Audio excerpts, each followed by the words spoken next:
bonjour. Merci de nous retrouver en direct du Salon de l'Agriculture pour cette émission TV Agri. Sans eux, rien ne serait possible, plus de céréales. Les agriculteurs multiplicateurs de semences jouent un rôle essentiel en agriculture. Pour en parler, Delphine Gay, vous êtes directrice des affaires publiques pour le CNIS, oui, l'interprofession des semences. Thomas Bourgeois, vous êtes agriculteur multiplicateur de semences dans l'Oise. Oui.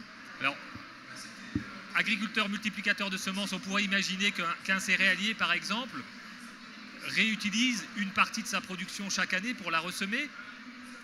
Il existe des céréaliers comme ça, bien sûr. Et après, il existe aussi des céréaliers qui achètent tous les ans de la semence certifiée.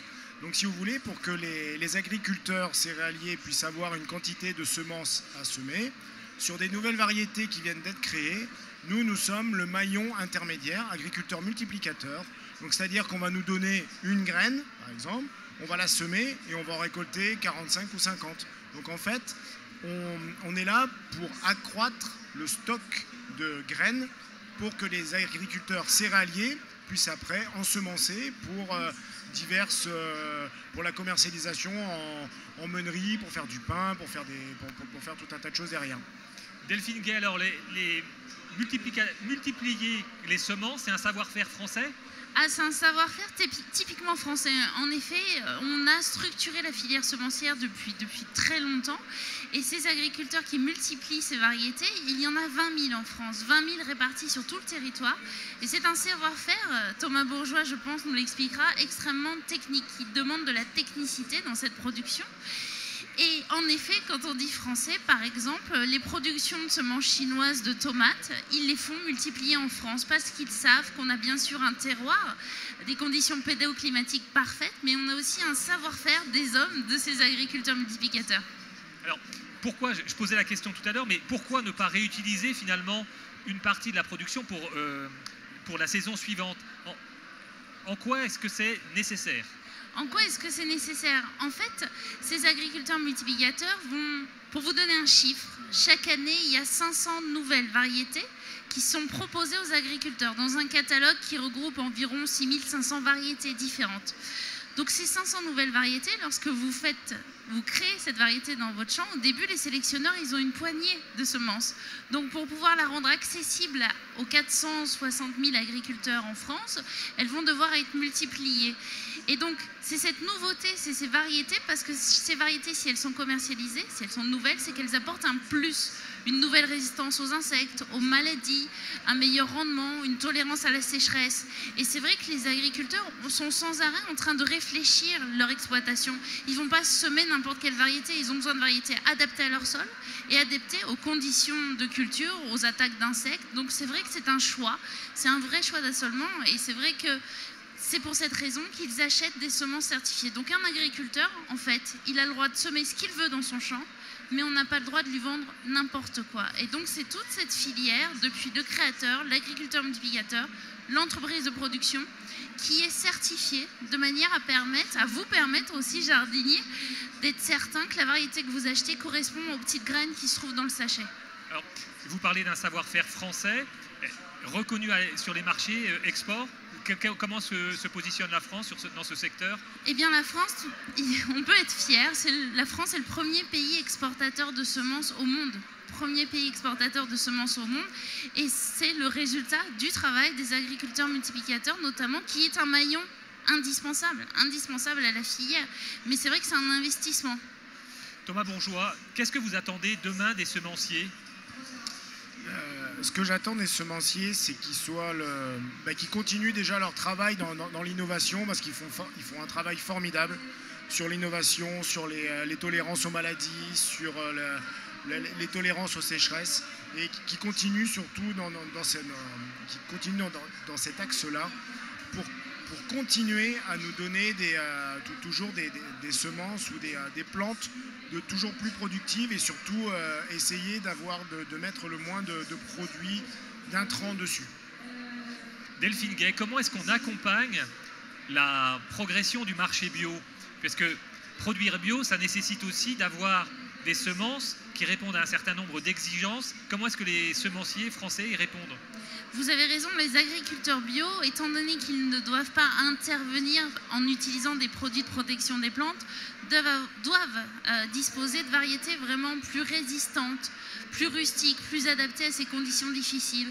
Aujourd'hui, les semenciers français, donc ces entreprises de recherche, il y en a 72, elles ont des programmes de recherche spécifiques en agriculture biologique. Alors il est vrai, des fois la production va être moins importante, mais on va essayer de faire s'exprimer au maximum les gènes qui se trouvent à l'intérieur de la plante pour lui permettre de s'adapter aux attaques de parasites, au stress hydrique.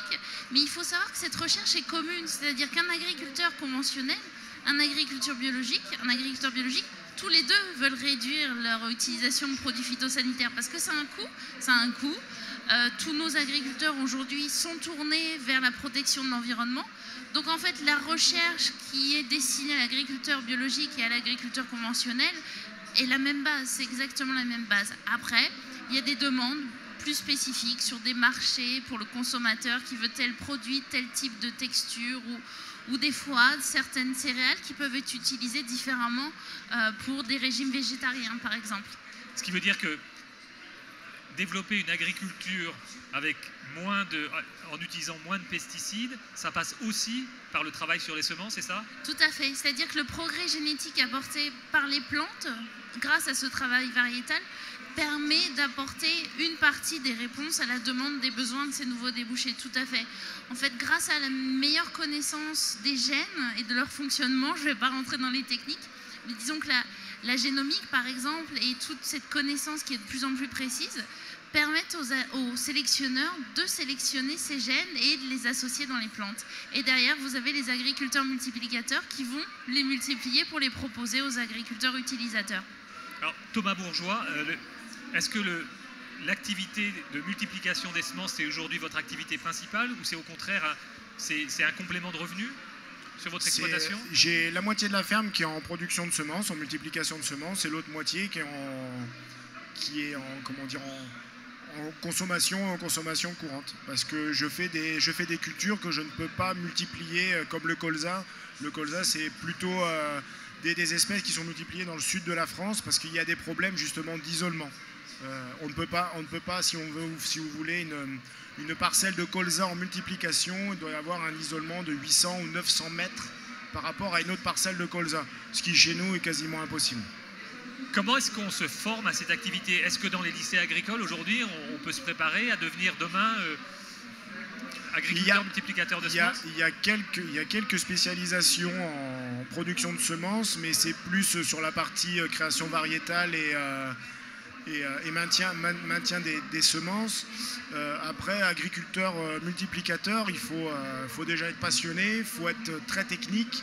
Et sur la céréale, c'est quand même relativement facile. Si on est rigoureux et qu'on respecte bien, c'est quand même relativement facile. C'est quand même différent des potagères, par exemple, multiplier de la carotte ou de l'oignon.